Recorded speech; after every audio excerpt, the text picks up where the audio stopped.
and the life. He who believes in me will live, even though he dies, and whoever lives and believes in me will never die. Do you believe this?" "Yes, Lord," she told him. "I believe that you are the Christ, the Son of God, who was to come into the world." And after she had said this, she went back and called her sister Mary aside. "The teacher is here," she said, "and is asking for you." When Mary heard this, she got up quickly and went to him. Now Jesus had not yet entered the village, but was still at the place where Martha had met him. When the Jews who had been with Mary in the house, comforting her, noticed how quickly she got up and went out, they followed her, supposing she was going to the tomb to mourn there.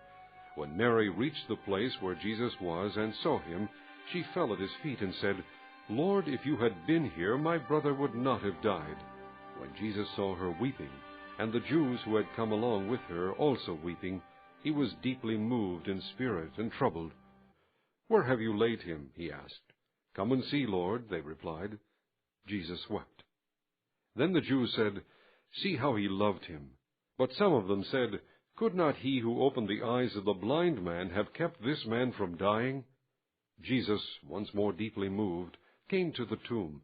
It was a cave with a stone laid across the entrance. "Take away the stone," he said. "But Lord," said Martha, the sister of the dead man, "by this time there is a bad odor, for he has been there 4 days."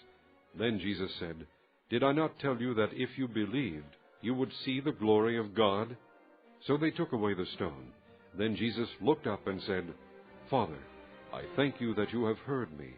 I knew that you always hear me, but I said this for the benefit of the people standing here, that they may believe that you sent me." When he had said this, Jesus called out in a loud voice, "Lazarus, come out!" The dead man came out, his hands and feet wrapped with strips of linen and a cloth around his face. Jesus said to them, "Take off the grave clothes and let him go." Therefore many of the Jews who had come to visit Mary and had seen what Jesus did put their faith in him. But some of them went to the Pharisees and told them what Jesus had done. Then the chief priests and the Pharisees called a meeting of the Sanhedrin. "What are we accomplishing?" they asked. "Here is this man performing many miraculous signs. If we let him go on like this, everyone will believe in him, and then the Romans will come and take away both our place and our nation." Then one of them, named Caiaphas, who was high priest that year, spoke up. "You know nothing at all. You do not realize that it is better for you that one man die for the people than that the whole nation perish." He did not say this on his own, but as high priest that year he prophesied that Jesus would die for the Jewish nation, and not only for that nation, but also for the scattered children of God, to bring them together and make them one. So from that day on they plotted to take his life. Therefore Jesus no longer moved about publicly among the Jews.